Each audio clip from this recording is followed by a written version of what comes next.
خداوند یسوع مسیح کے بابرکت پرفضل اور نجات بخش نام میں آپ سب کو میرا سلام۔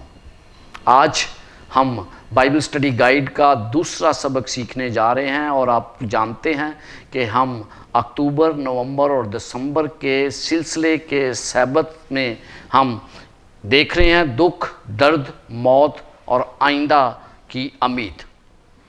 اس میں بہت سے سوالات پائے جاتے ہیں، بہت سے لوگوں کا موت کے متعلق فرق نظریہ ہے، پوری دنیا اس میں بٹی ہوئی ہے، لہٰذا ان 3 مہینوں میں ہم اس کے بارے غور و خوض کریں گے، اور میں سمجھتا ہوں، میں جانتا ہوں کہ آپ کے تمام سوالات کا جواب بائبل مقدس میں موجود ہے۔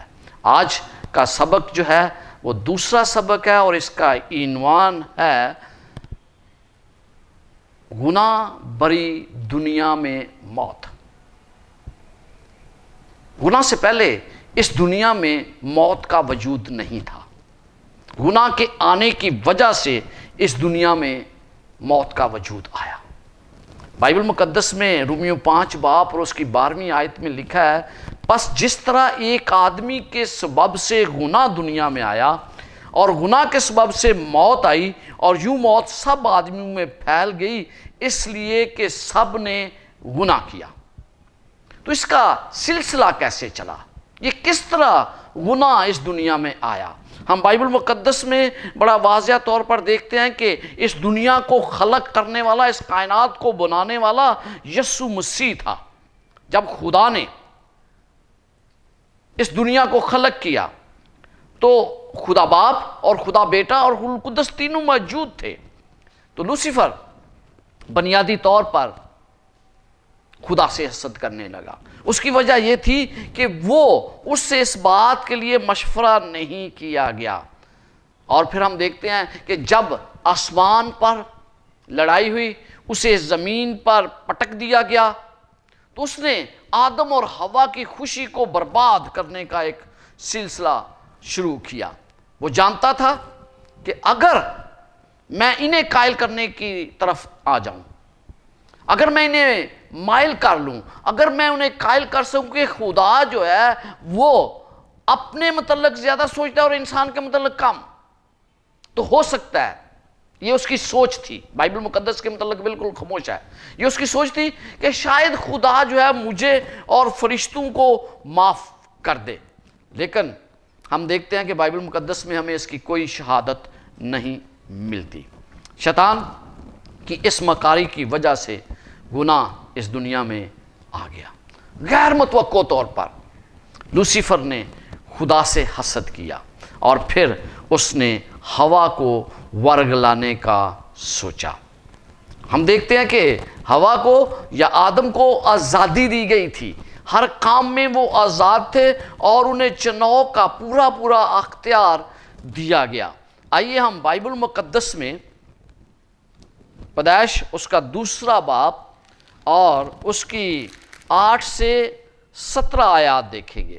بائبل مقدس میں یوں لکھا ہے، اور خداوند خدا نے مشرق کی طرف عدن میں ایک باغ لگایا، اور انسان کو جسے اس نے بنایا تھا وہاں رکھا، اور خداوند خدا نے ہر درخت کو جو دیکھنے میں خوشنما اور کھانے کے لیے اچھا تھا زمین سے اگایا، اور باغ کے بیچ میں حیات کا درخت اور نیک و بد کی پہچان کا درخت بھی لگایا۔ یہاں سے آپ کو کیا پتہ چلتا ہے؟ خدا انسان کی کتنی فکر کرتا ہے۔ اس نے اسے ہر طرح کے پھلوں سے آراستہ باغ دیا، اس کی ہر ضرورت کا پھل اس میں موجود تھا۔ اور پھر آگے جب ہم 8ویں آیت میں پڑھتے ہیں تو ہمیں پتہ چلتا ہے کہ خدا نے یہ باغ لگایا، اور 9ویں آیت میں 2 درختوں کا ذکر کیا گیا ہے، ایک درخت حیات کا اور دوسرا نیک و بد کی پہچان کا درخت۔ حیات کا درخت اور نیک و بد کی پہچان کا درخت 2 راستے تھے۔ خدا نے لکھا ہے کہ بیچ میں، باغ کے بیچ میں یہ درخت تھے۔ کیوں؟ خدا نے انسان کے آگے نیکی اور بدی دونوں رکھ دی، ابدی زندگی اور ابدی موت۔ ہم دیکھتے ہیں کہ ان کا ذکر ہم مکاشفہ میں پڑھتے ہیں، مکاشفہ 20 باب اور اس کی 10 آیت میں ہمیں پتہ چلتا ہے کہ جو لوگ بدی کی طرف جائیں گے ان کے لیے جہنم ہے، جہنم کی آگ ہے۔ لیکن ہم جب حیات کے درخت کے بارے پڑھتے ہیں تو ہمیں پتہ چلتا ہے مکاشفہ 22 باب اور اس کی پہلی اور دوسری آیت میں کہ وہ لوگ جنت کے وارث ہوں گے، اور جہاں پر آدم اور حوا کو چناؤ کا حق دیا گیا تھا، بالکل وہی چناؤ جو وہ خود کرنا چاہتے تھے۔ اور پھر ہمیں 15ویں آیت میں کیا پتہ چلتا ہے کہ خدا نے ایک حکم دیا آدم اور حوا کو کہ وہ باغ کی باغبانی اور نگہبانی کرے۔ خدا نے انسان کو کام جو ہے اس کی پاکیزہ حالت میں عطا کیا۔ جب ہم دوبارہ جنت میں ہوں گے، خداوند یسوع مسیح کے ساتھ رہیں گے، تو کام اس وقت بھی نہیں ختم ہوگا، کیونکہ یسایہ 65 باب میں ہمیں واضح طور پر پتہ چلتا ہے کہ اس وقت بھی انسان جو ہے وہ کام کرے گا۔ خدا نے اسے کہا کہ تو بلا روک ٹوک کسی بھی درخت کا پھل کھا سکتا ہے۔ اور ہم دیکھتے ہیں کہ 16ویں اور 17ویں آیت میں، اور خداوند خدا نے آدم کو حکم دیا اور کہا کہ باغ کے ہر درخت کا پھل بلا روک ٹوک کھا سکتا ہے، لیکن نیک و بد کی پہچان کے درخت کا کبھی نہ کھانا، کیونکہ جس روز تو نے اس میں سے کھایا تو مرا۔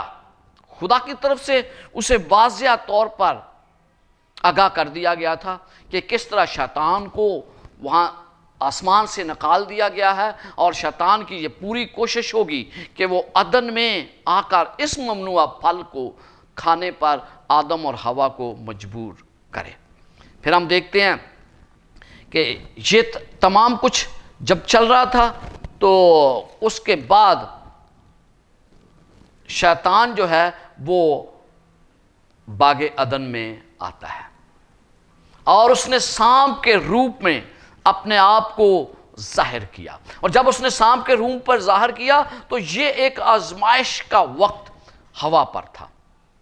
ہو سکتا ہے اس نے اس پھل میں سے لیا اور کھایا، اور حوا نے دیکھا کہ آدم کو تو سانپ کو تو کچھ بھی نہیں ہوا، وہ تو ویسے کا ویسا ہی ہے، وہ مرا نہیں ہے۔ لہٰذا اس نے ایک سوال کیا، سوال بڑا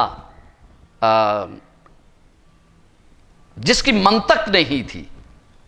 اس نے سب سے پہلا سوال جو کیا، اس نے اس سے کہا کیا واقعی خدا نے کہا ہے کہ باغ کے کسی درخت کا پھل تم نہ کھانا؟ آپ یہ الفاظ تھوڑی دیر کے لیے سنیں، اور یہ لکھا ہے کہ باغ کے کسی درخت کا پھل تم نہ کھانا۔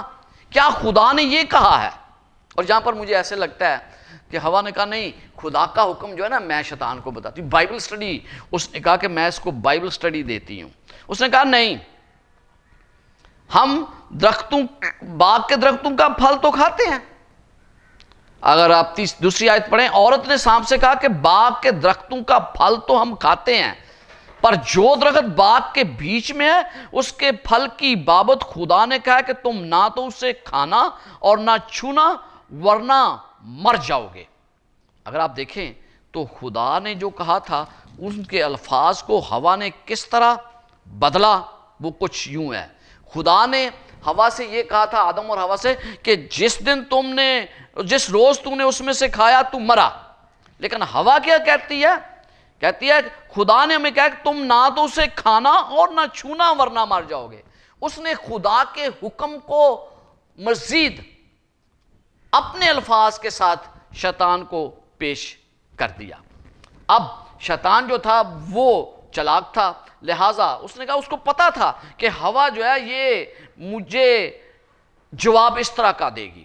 اب اس کے لیے ایک راستہ تھا، اور وہ کیا تھا کہ وہ کس کے پیچھے کس کی بات کو مانتی ہے۔ اس نے کہا، تب سانپ نے عورت سے کہا تم ہرگز نہ مرو گے۔ وہ کھل کر اس کے سامنے آ گیا، کیونکہ خدا جانتا ہے کہ جس روز تم نے کھایا تمہاری آنکھیں کھل جائیں گی اور تم خدا کی مانند نیک و بد کے جاننے والے بن جاؤ گے۔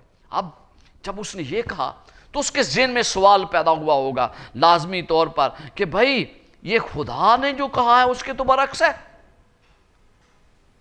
دو متضاد بیانات اس کے سامنے تھے۔ ایک بیان یہ تھا کہ انسانی عقل اس کا جائزہ لینے لگی۔ ایک بات یاد رکھیں، اس نے انسانی عقل کے ذریعے اور پھر منطق کے ذریعے اس کو سمجھنے کی کوشش کی.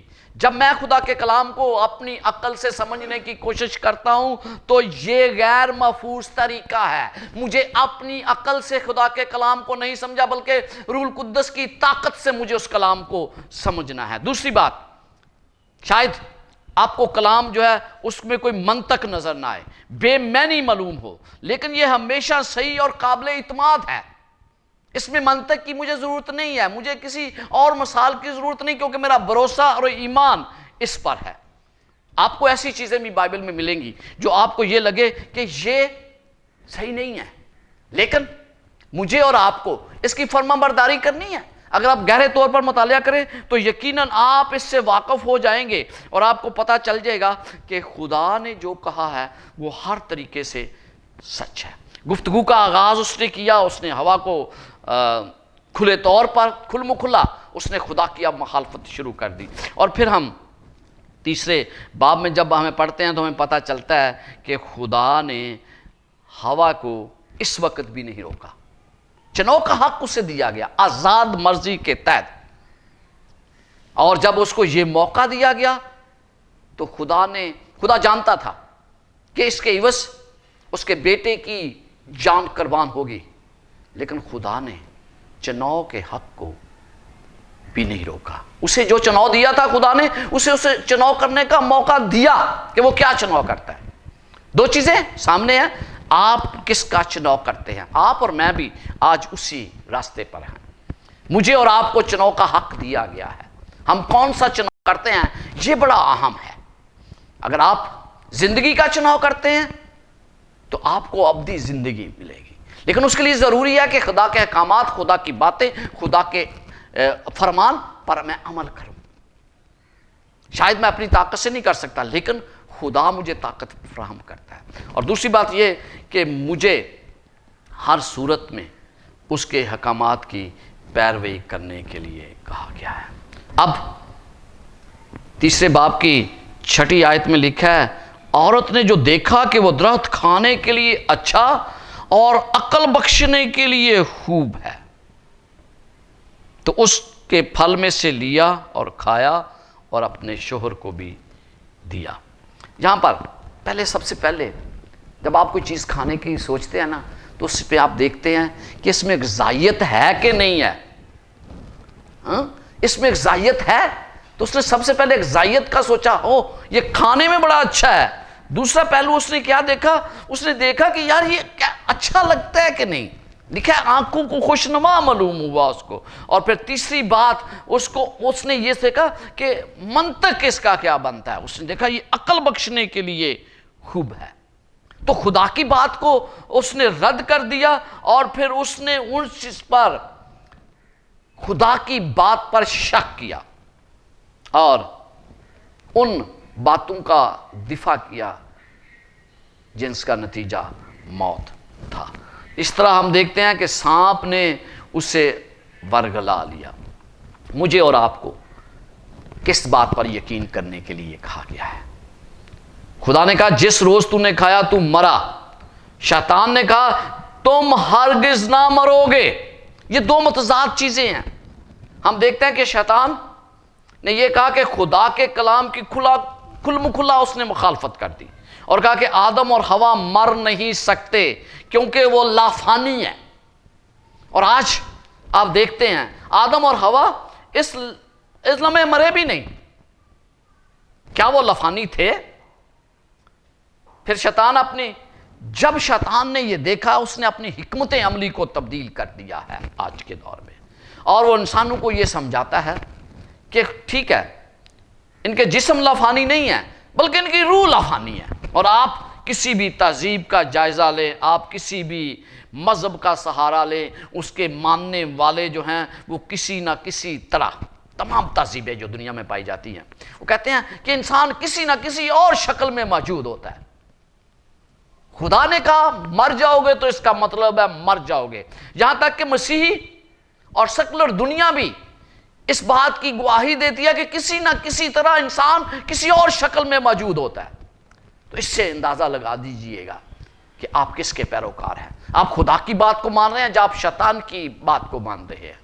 میں کسے اولویت دیتا ہوں؟ میں خدا کی بات کا فرمان بردار ہوں یا شیطان کی بات کا؟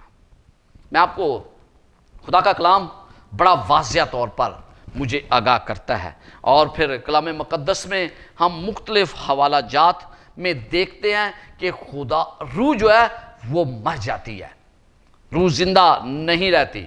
زبور 115 اس کی 17 آیت میں لکھا ہے، مردے خداوند کی ستائش نہیں کرتے، نہ وہ جو خاموشی کے عالم میں اتر جاتے ہیں۔ روح کیا ہے؟ روح میری روح میں ہوں۔ جب میں مر گیا تو میری روح بھی اس کے ساتھ ہی مر گئی۔ پھر آپ زبور 146 اور اس کی 4 آیت میں یوں پڑھتے ہیں، اس کا دم نکل جاتا ہے تو وہ مٹی میں مل جاتا ہے، اس دن اس کے منصوبے فنا ہو جاتے ہیں۔ اور پھر ہم اور بھی بہت سے حوالہ جات ہیں جو ہم دیکھ سکتے ہیں۔ واعظ 9 باب اور اس کی 5 آیت میں یوں لکھا ہے، کیونکہ زندہ جانتے ہیں کہ وہ مریں گے، پر مردے کچھ نہیں جانتے، کیونکہ اور ان کے لیے کچھ اجر نہیں، کیونکہ ان کی یاد جاتی رہی ہے۔ یاد ختم ہو گئی، سب کچھ ختم ہو گیا۔ جب انسان اس دنیا سے چلا جاتا ہے تو پھر کوئی اور طریقہ کار نہیں۔ متی رسول کی انجیل اس کا 10 باب اور اس کی 29 آیت میں یوں خداوند کے کلام میں لکھا ہے کہ ہمیں اس بات کا یقین رکھنا چاہیے کہ خدا جو بات کہتا ہے وہ ہر صورت میں سچ ہے۔ اور لوگ جو ہیں وہ مختلف نظریات رکھتے ہیں، لیکن ہم اس بات کو ہمیشہ جانتے ہیں کہ روح مر سکتی ہے۔ بائبل مقدس میں کیا لکھا ہے؟ جو بدن کو قتل کرتے ہیں اور روح کو قتل نہیں کر سکتے، ان سے نہ ڈرو، بلکہ ان سے ڈرو جو روح اور بدن دونوں کو جہنم کی آگ میں ہلاک کر سکتا ہے۔ تو روح لافانی نہیں میرے عزیزو، روح فنا ہونے والی ایک چیز ہے۔ اور جب یہ تمام کچھ ہوا تو پھر ہم دیکھتے ہیں کہ انسان نے گناہ کر لیا، اس نے جھوٹ کا سہارا لے لیا۔ لکھا ہے اس نے کہا تجھے، جب خدا کو یہ پتا چلا تو خدا اس سے نہایت ناخوش ہوا۔ اور پھر ہم پیدائش 30 باب کی طرف واپس آتے ہیں کہ انسان نے گناہ کر لیا۔ اس جھوٹ کا ایک طاقتور پہلو تھا کہ روح غیر فانیت کا عقیدہ عام آج دیکھا جا سکتا ہے۔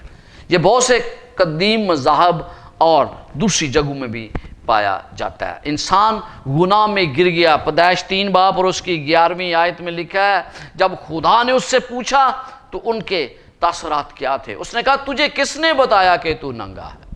کیا تو نے اس درخت کا پھل کھایا جس کی بابت میں نے تجھ کو حکم دیا تھا کہ اسے نہ کھانا؟ تو پھر کیا ہوا اس کے بعد؟ اس کے بعد الزامات کا سلسلہ شروع ہو گیا۔ 10ویں آیت میں آپ کیا دیکھتے ہیں کہ جب آدم نے گناہ کیا وہ چھپ رہا تھا، اس نے پتے کی لنگیاں بنا کر اپنے آپ کو ڈھانپنے کی کوشش کی، لیکن خدا اس کو ڈھونڈتا ہوا آیا۔ آج بھی 10ویں آیت میں لکھا ہے، اس نے کہا میں نے باغ میں تیری آواز سنی اور میں ڈرا کیونکہ میں ننگا تھا اور میں نے اپنے آپ کو چھپایا۔ کیا میں خدا سے اپنے آپ کو چھپا سکتا ہوں؟ خدا جانتا تھا کہ اس نے گناہ کیا ہے، خدا جانتا تھا کہ کیا ہوا ہے، اور پھر خدا اس کو ڈھونڈنے آیا۔ آج جب آپ اور میں گناہ کرتے ہیں تو خدا ہمیں بھی ڈھونڈتا ہے۔ خدا ہماری تلاش میں ہے کہ کب وہ ہمارے پاس آئے اور ہم اس گناہ سے دور ہوں جسے ہم اپنی زندگی میں جاری رکھے ہوئے ہیں۔ یہ جھوٹ کا سہارا، آدم اور حوا نے سوچا کہ پھل لانے کھانے کی وجہ سے وہ اعلیٰ حکمت کے مرتبے پر پہنچ جائیں گے، اور پھر انہوں نے شیطان کا ساتھ دیا۔ وہ خدا سے ڈر گئے اور اس سے چھپ گئے۔ پھر دوسری بات دیکھتے ہیں، انہوں نے ایک دوسرے پر الزامات لگانے شروع کر دیے، اور یہ آج بھی ہے۔ جب ایک انسان گناہ کرتا ہے تو وہ الزامات دوسرے پر لگاتا ہے، اور جسمانی حالت۔ اور پھر لکھا ہے کہ انہیں اس بات کا احساس ہوا جب انہوں نے پتوں کو گرتے دیکھا، جب انہوں نے دیکھا کہ کس طرح باغ عدن تباہی کی طرف ہے. کس طرح انہوں نے اپنے بیٹے کی موت کو دیکھا تو انہیں احساس ہوا کہ جو گناہ انہوں نے کیا ہے اس کے اثرات کتنے بھیانک ہیں. پھر ماحول میں انہوں نے دیکھا اثر ہے، ہر طرف تباہی پھیل گئی، کیونکہ اب درختوں کے پتے گرتے تھے. اس کی نافرمانی تمام انسانیت کے لیے ماروسی نافرمانی تھی، کیونکہ زندہ جانتے ہیں کہ وہ مریں گے پر مردے کچھ نہیں جانتے. پھر خدا نے ایک اہم چیز جو میں آپ کی آخر میں آپ کی توجہ دلانا چاہتا ہوں، وہ ہے خدا کا وعدہ، اور وہ وعدہ بڑا اہم ہے. وہ ہے پیدائش 3 باب اور اس کی 15ویں آیت. لکھا ہے پیدائش 3 باب اور اس کی 15ویں آیت میں، اور میں تیرے اور عورت کے درمیان اور تیری نسل عورت کی نسل کے درمیان عداوت ڈالوں گا، وہ تیرے سر کو کچلے گا اور تو اس کی ایڑی پر کاٹے گا.